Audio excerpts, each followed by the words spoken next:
Avez-vous vos Bibles? Je vous invite à ouvrir vos Bibles dans 2 Corinthiens. 2 Corinthiens. Ce soir, on va partager un message que j'ai appelé « Dans la détresse, mais pas désespéré ». Dans la détresse, mais non désespéré.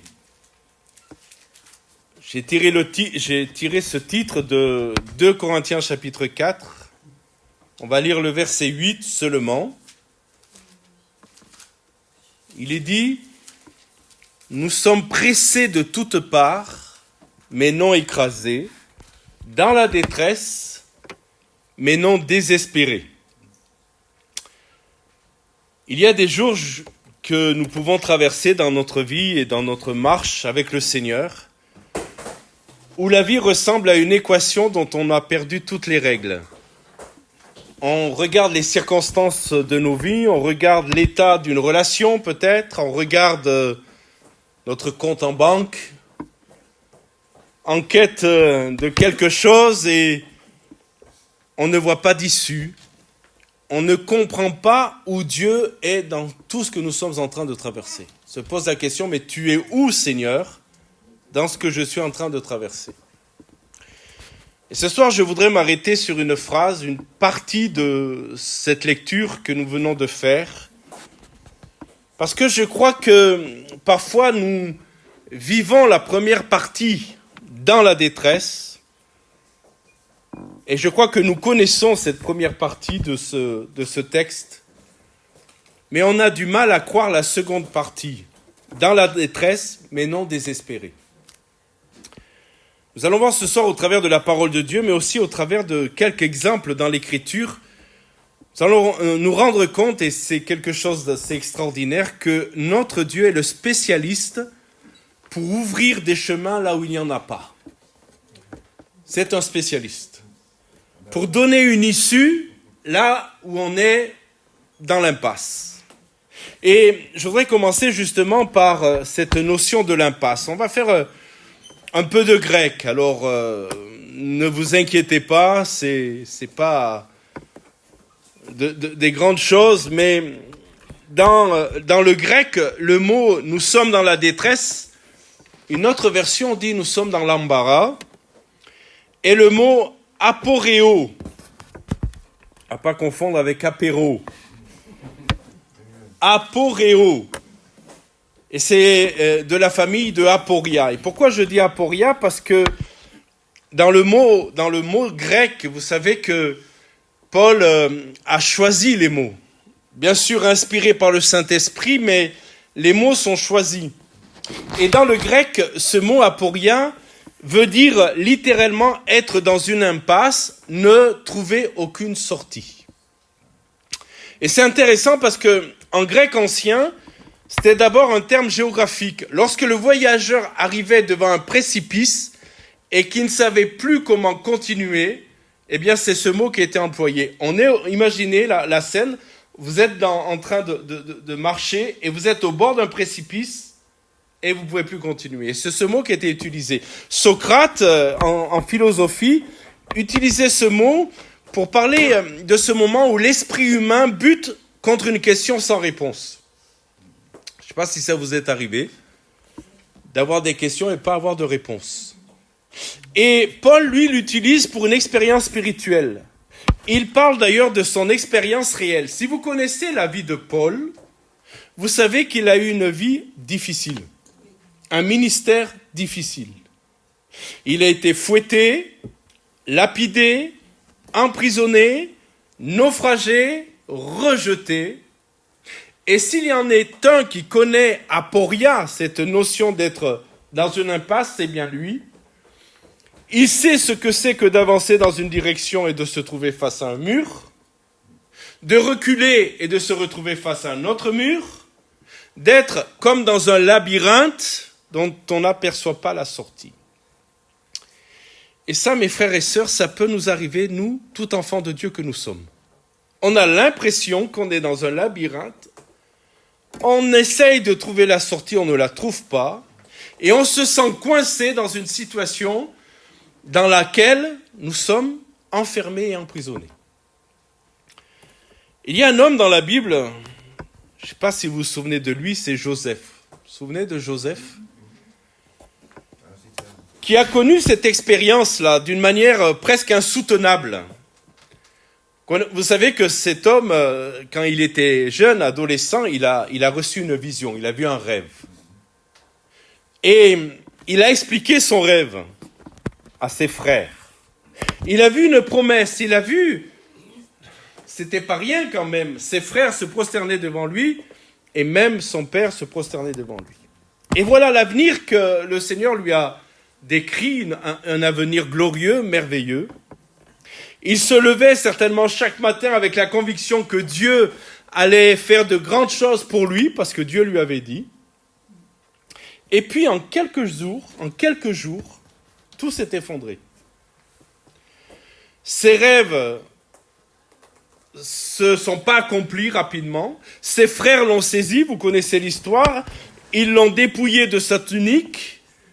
Ce vêtement, vous vous souvenez, la tunique qui était le signe de la faveur de son père. Ils l'ont jeté dans une citerne, et je lis juste le verset 24 de Genèse 37. Genèse 37, verset 24, il est dit, « Ils le prirent et le jetèrent dans la citerne était vide, il n'y avait point d'eau dedans. » Imaginez cet homme qui a une vision extraordinaire, un avenir glorieux. Du jour au lendemain, il se trouve au fond d'un trou. Il ne peut pas sortir seul. Et si vous lisez le texte attentivement, ça ajoute à la douleur de ce qu'il vit. Rappelez-vous, ses frères mangent et boivent juste au-dessus de lui. Comme si de rien n'était. Joseph est dans la citerne, dans son aporia, pour reprendre le terme grec. Il est dans une impasse totale. Le chemin qui s'est fermé est sans explication. Il n'a aucune explication. Et pourtant, si vous connaissez votre Bible, nous savons que Dieu avait une issue pour Joseph. Et quelle issue ? Nous savons que Dieu était là. Et que dans son aporia, Dieu travaillait. Dieu préparait dans le silence et dans l'obscurité ce qui allait devenir... je pense qu'on en est tous conscients, la démonstration de la souveraineté de Dieu, comment Dieu est capable de conduire toutes choses. Et si vous connaissez votre Bible, vous savez que cet homme va sauver son peuple dans la famine, et pas que son peuple, tout le pays d'Égypte. Revenons à nous maintenant quelques instants. Parce que je crois que l'une des souffrances les plus caractéristiques de notre époque, c'est, écoutez-moi bien, l'intolérance à l'incertitude. Nous vivons dans une époque qui nous a promis de nous donner des réponses à tout et rapidement. Et il y a quelque chose avec lequel on a du mal, peut-être pas vous, mais moi j'ai du mal, c'est de ne pas avoir de réponse à mes questions. Ou alors que le Seigneur me dise, tu en auras, mais pour l'instant, attends. On vit dans un monde où avec Google, par exemple, vous avez des réponses, des centaines, des milliers de réponses en moins de 0,2 secondes. Vous ne savez pas faire quelque chose, vous prenez un tutoriel en ligne et il vous explique. Vous vous perdez dans une ville, complètement perdu, vous mettez le GPS et il recalcule en temps réel votre chemin. Voilà le monde dans lequel on vit. Et on a l'impression avec Dieu parfois que son GPS est en panne. Oui ou non ? Peut-être qu'on a oublié de faire la mise à jour, mais je ne crois pas. Il y a des moments dans notre vie où on a le sentiment que Dieu ne recalcule pas le trajet et qu'on tourne en rond, qu'on ne comprend pas le labyrinthe dans lequel nous sommes. Et quand nous traversons cela, cette crise, ça peut être une maladie, ça peut être une relation avec quelqu'un, on est en crise, ça peut être une vocation, je vais dire un appel de Dieu précis qui n'aboutit pas. Et alors que nous vivons cela et que Dieu reste silencieux pendant des semaines, parfois des mois, je veux décourager personne ce soir, mais parfois ça dure des années, nous paniquons. C'est vrai ou pas ? Nous paniquons parce qu'on n'est pas habitué. On n'est pas habitué. Et nous interprétons le silence de Dieu comme un abandon. Parce que Dieu ne nous répond pas, on se dit Dieu nous a abandonnés. Nous interprétons l'impasse dans laquelle nous sommes comme un refus de Dieu. Eh bien, je voudrais vous dire quelque chose. Nos interprétations sont fausses. Et dans la vie chrétienne et dans la marche avec le Seigneur, il faut se fier plus à la fidélité de Dieu et à sa parole qu'à ce que nous ressentons. Nos sens sont trompeurs. L'embarras, l'aporia, c'est ce moment de transition, écoutez bien, où le passé est brisé et l'avenir n'est pas encore visible. Vous savez, c'est ce que j'ai appelé le samedi saint. Vous savez ce que c'est le samedi saint? On parle toujours du vendredi saint. Est-ce que vous connaissez le samedi saint? Le samedi saint, c'est ce jour où Jésus était dans le tombeau, où il était mort, mais pas encore ressuscité. Vous me suivez? Et l'aporia, c'est ça. C'est cette transition entre ce qui s'est passé, ce qui va se passer, mais ça ne s'est pas encore passé, et c'est ce que j'appelle le samedi saint. La résurrection n'est pas encore là. Les disciples ne savent pas encore qu'on va leur annoncer que Jésus est ressuscité, et ils sont dans le samedi de l'impasse. Et vous savez, la tentation dans ces moments-là, la grande tentation, vous la connaissez, c'est de laisser l'embarras se transformer en désespoir. C'est de passer de, écoutez-moi bien, je ne vois pas la sortie à il n'y a pas de sortie. Vous m'entendez? De je ne vois pas la sortie à il n'y a pas de sortie. Ou de passer de je ne comprends pas à ça ne changera jamais. Et c'est là que Paul, revenons à notre lecture de tout à l'heure, c'est là que Paul oppose un contrepoids divin. Parce que c'est ainsi qu'il faut le lire. Quand on a lu le texte de tout à l'heure, nous sommes dans la détresse, ça c'est la réalité, mais Paul va mettre un contrepoids divin, mais non désespéré. Il dit, oui, nous sommes dans l'impasse. Écoutez bien, parce que c'est assez subtil. Nous sommes dans l'impasse, mais pas sans issue. Compliqué, ça. Et en grec, c'est intéressant en grec, parce qu'il y a un jeu de mots qu'on ne peut pas comprendre en français, mais je vais vous le dire comment c'est dit en grec. Il dit, nous sommes dans la détresse aporéo, et puis non, nous sommes dans la détresse, mais non désespéré. Pardon, il dit, nous sommes aporéo, et ensuite il dit hexaporéo. Et en fait, il dit, nous sommes sans chemin, nous sommes sans chemin, mais nous ne sommes pas totalement sans issue. Et ça, mes amis, ça nous demande beaucoup de foi. Vous le croyez ou pas? Beaucoup de foi. Parce que quand vous ne voyez pas l'issue du tunnel, c'est compliqué de croire qu'il y a de la lumière au bout du tunnel. Alors, c'est ce qu'on doit apprendre ce soir, c'est que Christ est notre chemin.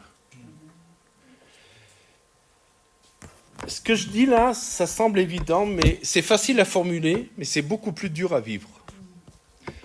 Quand on ne voit plus le chemin, quand on commence à désespérer, la réponse à cela, c'est pas simplement « je ne vois pas le chemin », écoutez-moi bien, mais Jésus est le chemin.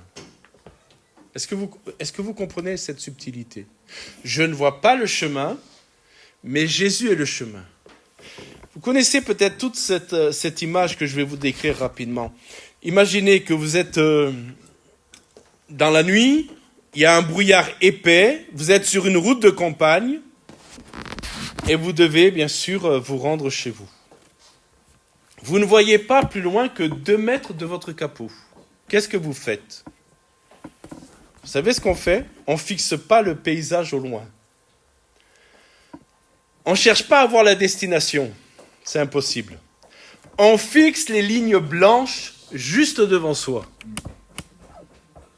Et pour l'avoir vécu quelques fois en campagne, la nuit avec du brouillard, dès qu'il n'y a plus les lignes blanches, alors là c'est dangereux. Mais sinon, qu'est-ce qu'on fait? On regarde avec les phares, on se concentre sur les lignes blanches et on avance lentement, prudemment, pas à pas, mais on avance. On regarde là. Et mes frères et sœurs, je voudrais vous dire quelque chose. La foi dans nos moments d'impasse, c'est pas un plan que Dieu nous donne sur 5 ans ou 10 ans, validé par le ciel. Quand le Seigneur nous demande d'avancer par la foi en lui faisant confiance, il ne nous décrit pas ce qui va arriver dans les 5 ans qui viennent. Alors, comme j'aime à le dire, bien sûr, on connaît la fin de l'histoire et à la fin, c'est Jésus qui gagne. Oui, mais en attendant, il faut suivre les lignes blanches. Il faut se concentrer, un pas après l'autre. Et je répète ce que je disais tout à l'heure, Dieu est le spécialiste pour ouvrir des chemins là où il n'y en a pas. 2 exemples rapidement. Vous vous souvenez de la mer Rouge ? Moïse et les Israélites ont fui l'Égypte et de façon glorieuse.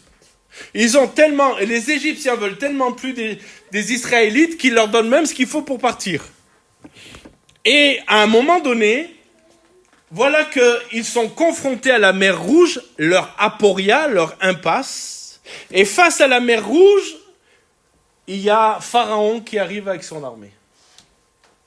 Alors, ils se tournent à gauche, pas d'issue. À droite, pas d'issue. Derrière, Pharaon qui vient les reprendre. Et en face, cette mer infranchissable. L'Écriture nous dit que le peuple commence à désespérer. On ne va pas leur jeter la pierre. Et ils vont dire, entre autres, n'y avait-il pas de sépulcre en Égypte que tu nous aies amenés à mourir dans le désert ? Et vous connaissez tous l'histoire. J'aime ce texte. Un jour, on l'étudiera en détail. Moïse va leur dire, taisez-vous maintenant. Taisez-vous. Et il va lever son bâton et la mer va s'ouvrir. Et un peuple les estimations sont assez variables, mais on estime à plus de 1 million de personnes, jusqu'à 1,5 million de personnes, vous imaginez, à traverser cette mer comme ça. Et au moment où le Pharaon et son armée arrivaient, la mer s'est refermée sur Pharaon et ses soldats. Et le texte nous dit qu'il a ouvert une mer, un chemin, Dieu a ouvert un chemin dans la mer, pas autour, dans la mer. Je voudrais vous dire quelque chose. Là où il n'y a pas de chemin, Dieu fait des chemins. Là où il y a des impasses, Dieu trouve une issue. C'est pas une métaphore, ça s'est vraiment passé comme ça. Et pensez à Paul lui-même. Vous savez, celui qui vient d'écrire dans la détresse mais non désespéré. Vous savez qu'il a connu des prisons et il a écrit, d'ailleurs, j'y reviendrai dans quelques instants, de merveilleuses épîtres parce qu'il était en prison. La prison de Rome n'a pas arrêté l'évangile. Je vais le dire comme ça, la prison de Rome a donné des ailes à l'évangile. Dieu a ouvert un chemin là où les chaînes voulaient tout fermer. Là où on a dit cet homme, et le diable a dit, il faut l'arrêter celui-là, là, parce que c'est vraiment une menace pour mon royaume, le royaume de Satan. Donc il faut l'arrêter. Et on a pensé qu'on pouvait l'arrêter, l'empêchant de faire ses voyages missionnaires, d'ouvrir des églises, de prêcher l'évangile. Mais mes amis, cet arrêt, cette impasse, cette aporia nous permet aujourd'hui d'avoir ces épîtres, pour nous tenir dans la foi et nous maintenir dans la foi. Ce que je suis en train de dire, c'est que Dieu peut ouvrir des chemins là où il y a un enfermement. Alléluia. Pas forcément de la manière que tu attends, pas forcément dans le délai que tu espères. Vous savez, le vrai problème avec la foi, c'est qu'on a une foi, mais impatiente. Nous sommes des gens pressés. Et nous voulons une réponse à nos questions dans l'instant. Alors Dieu répond parfois dans l'instant, mais Dieu parfois prend beaucoup de temps. J'emploie cette expression, Dieu se presse lentement. J'aimerais vous dire quelque chose. Ce que Dieu a fait pour le peuple d'Israël devant la mer Rouge, ce que Dieu a fait par l'apôtre Paul et ce que Dieu a fait pour Joseph, il peut le faire pour vous. Amen. Il peut le faire pour vous. Et je voudrais terminer avec cette pensée. Écoutez bien, refusez de signer le contrat du désespoir. refuser de signer le contrat du désespoir. Je veux établir une distinction importante entre la nuit et la mort, entre la blessure et la défaite. Dans le psaume 30, David va écrire quelque chose de très important pour nous ce soir. Psaume 30, verset 5. « Les pleurs durent un soir, mais la joie vient au matin. » Il m'est arrivé, il vous est arrivé, d'être dans les pleurs sans croire que la joie viendra le matin. Vrai ou pas? Et peut-être que certains d'entre nous pourraient dire ce soir, les pleurs, je connais que ça. Le psalmiste dit que les pleurs durent un soir, mais la joie vient au matin. Le psalmiste dit que les pleurs ne durent pas toujours, que les pleurs ne durent pas éternellement. Il y a une limite à la nuit. Et la nuit sera éclipsée par le soleil du jour. Est-ce que le soir, vous vous couchez en vous disant « Et pourvu que demain, le jour se lève » Vous couchez déjà comme ça? Si c'est le cas, il faut consulter. Jamais aucun d'entre nous se couche le soir en disant « Pourvu que le soleil se lève demain ». On sait tous que le soleil va se lever. Et j'aimerais dire cela ce soir à quelqu'un, je ne sais pas, peut-être qu'il l'entendra sur Internet, quelqu'un qui est là ce soir, c'est que le désespoir peut être terrible et il peut transformer la nuit en mort définitive. C'est pour ça qu'il faut faire la différence entre la nuit et la mort, entre la blessure et la défaite. Parce que tu ne vois pas le matin, tu penses que le matin n'existe pas. Ben, c'est un mensonge. À un moment donné, Dieu va faire grâce. Amen. Et même s'il te semble que la nuit est longue, à un moment donné, le soleil va se lever. Alléluia. Alors, je conclus en vous disant cela. Tu es dans le brouillard en ce moment? Avance quand même. Pas à pas. Tu vois pas comment tu vas t'en sortir d'ici 2 mois, d'ici 3 mois, d'ici je ne sais pas combien de temps. Avance dans le brouillard, mais avance dans la paix. Pas après pas. Amen. Ta situation d'aujourd'hui, écoute bien, ce n'est pas ta réalité de toujours. Et il faut faire attention aux décisions que nous prenons lorsque nous sommes dans la nuit. Parce que quand nous sommes dans la nuit du désespoir, je peux vous en parler en connaissance de cause, je vous assure, c'est du vécu ce que je vous partage ce soir. Quand on est dans la nuit du désespoir, on prend de mauvaises décisions.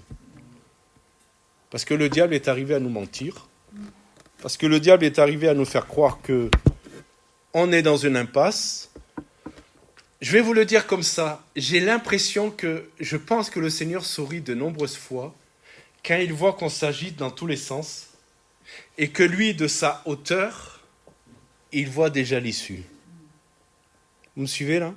Je crois que le Seigneur doit sourire en disant, je parle pour moi, il dit, mais Francis, si tu savais, tu t'agites de tous côtés, comme les fourmilières, vous savez les fourmis qui vont dans tous les sens, tu t'agites de tous côtés, mais moi j'ai une issue.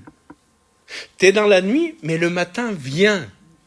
Et ce que je vous disais tout à l'heure, ne signez pas le contrat du désespoir parce que c'est là qu'on fait de mauvais choix. Tu vois pas? T'arrêtes pas. Avance pas après pas.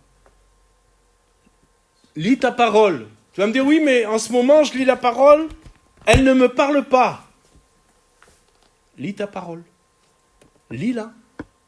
Prie. Ah, j'ai pas envie de venir à la réunion de prière, puis de toute façon, ça va pas, je sais pas quoi demander. Demande rien, mais viens. Viens, un pas après l'autre. Amen. Et c'est ce que la parole de Dieu, c'est ce que Pierre appelle demeurer ferme dans la foi. Écoutez, je vais conclure avec ça. La parole de Dieu ne nous dit pas de demeurer ferme dans nos certitudes. Demeurer ferme dans tout ce qu'on comprend. Parce que des fois, on ne comprend rien. C'est vrai ou pas? Et puis des fois, nos certitudes, elles ne sont plus là. Le Seigneur ne nous dit pas de demeurer ferme dans nos certitudes ou dans ce qu'on comprend. Il nous dit, demeure ferme dans la foi. Fais-moi confiance. Amen. Fais-moi confiance. Alors ne signe pas le contrat du désespoir. Ne déclare pas forfait pour ton avenir. Le fait que tu ne vois pas de solution, ça ne veut pas dire qu'il n'y en a pas. Amen. Ça signifie juste que nous sommes des êtres humains. Quand Joseph a été jeté dans la citerne, je pense qu'il ne comprenait rien. Vous êtes d'accord avec moi? Rien du tout. Écoutez bien. Quand il a été jeté en prison, il n'a rien compris. Il connaissait l'histoire de Joseph. Hein? Il va donner l'explication du rêve là, à l'échanson et au panetier. Il va lui dire, quand tu seras délivré, souviens-toi de moi. Est-ce qu'il s'est souvenu de lui? Pas du tout. Et il a fallu que Pharaon ait besoin d'une révélation pour qu'enfin on fasse sortir Joseph de sa prison. Vous connaissez tous la vie de Joseph. Mais écoutez bien. La prison, la citerne de Joseph était le chemin pour l'amener en Égypte. Sans citerne, pas amené en Égypte. Vous me suivez là? Et la prison de Joseph était son entrée dans la salle du palais. C'est ainsi que Dieu a fait le chemin de Joseph. Pour amener un garçon comme Joseph en Égypte et avoir la deuxième place après le pharaon, il fallait ça.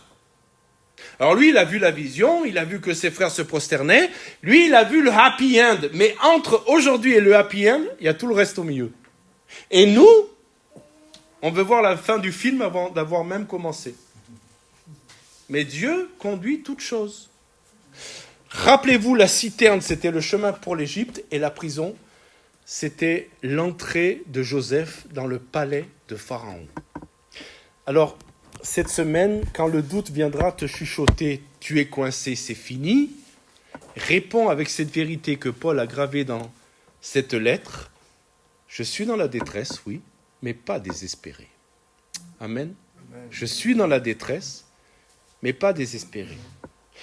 Et celui qui a ouvert la mer Rouge, vous le croyez avec moi, est le même hier, aujourd'hui, éternellement. Amen. Celui qui a ouvert le tombeau de ce fameux samedi, le samedi noir, celui qui a ouvert le tombeau peut ouvrir aussi quelque chose dans ta vie. Amen. Est-ce que vous savez que le Seigneur n'a jamais dit que de le suivre, ça serait facile? Si vous croyez ça, vous n'allez pas marcher longtemps. Mais vous savez que le Seigneur nous dit ce soir qu'on peut être désespéré, dans la détresse, mais pas désespéré. On peut ne pas avoir de chemin, nous, mais on n'est pas sans issue. Et vous savez, il y a quelque chose qu'on apprend dans cette école, car c'est une école. C'est de dépendre de Jésus. Le vrai chemin, c'est lui. C'est pas mon chemin. Est-ce que vous me suivez là? Le vrai chemin, c'est Jésus. C'est pas mon chemin. Alors on va se recueillir. On va rendre grâce à Dieu pour sa parole et puis on va se tenir ensuite dans la prière. Seigneur, merci pour ta parole qui nous rappelle ce soir que tu es le maître souverain de nos vies. Seigneur, le jour où on s'est converti, le jour où on s'est donné à toi, nous avons décidé, Seigneur, de te faire confiance. Nous avons remis nos vies entre tes mains. Nous avons remis nos plans entre tes mains. Nous avons remis même nos destinées entre tes mains. Nous avons dit, Seigneur, sois le centre, sois le maître, dirige-nous. Et Seigneur, nous avons eu, c'est vrai, des luttes et des combats les uns et les autres. Parfois, nous nous sommes sentis comme dans la détresse, dans l'impasse, dans notre aporia. Et Seigneur, nous perdions espoir. Et je veux te bénir, Seigneur, pour ma part et aussi pour mes frères et sœurs, pour toutes les fois où, après la nuit, la joie du jour s'est faite dans notre vie. Merci, Seigneur, parce que nous ne sommes pas condamnés à mourir dans notre nuit. Nous ne sommes pas condamnés à mourir dans notre désert. Merci, Seigneur, parce que c'est toi qui ouvres les voies, c'est toi qui ouvres les chemins. Pour ce qui est d'aujourd'hui, Seigneur, je parle pour ceux qui ont des combats et des luttes. Apprends-nous à marcher un pas après l'autre dans le brouillard de notre vie. Même si nous ne voyons pas à longue échéance, Seigneur, comment les choses se feront, Seigneur, donne-nous la foi, même dans le brouillard, de garder nos yeux sur toi, Jésus, sur toi. Et Seigneur, si nous avons vraiment nos regards sur toi, tout le reste sera éclipsé par qui tu es, Seigneur, et par ce que tu feras dans nos vies. Bénis nos cœurs et bénis nos vies, et que tous ceux qui sont en ce moment dans un temps d'aporia soient vraiment encouragés. Et je prie qu'aucun de nous ne signe le contrat du désespoir, parce que la nuit, ce n'est pas la mort. La nuit, c'est un passage, c'est une étape. Parce qu'au petit matin, le jour viendra, je le crois, et je te prie au nom de Jésus. Amen. Amen.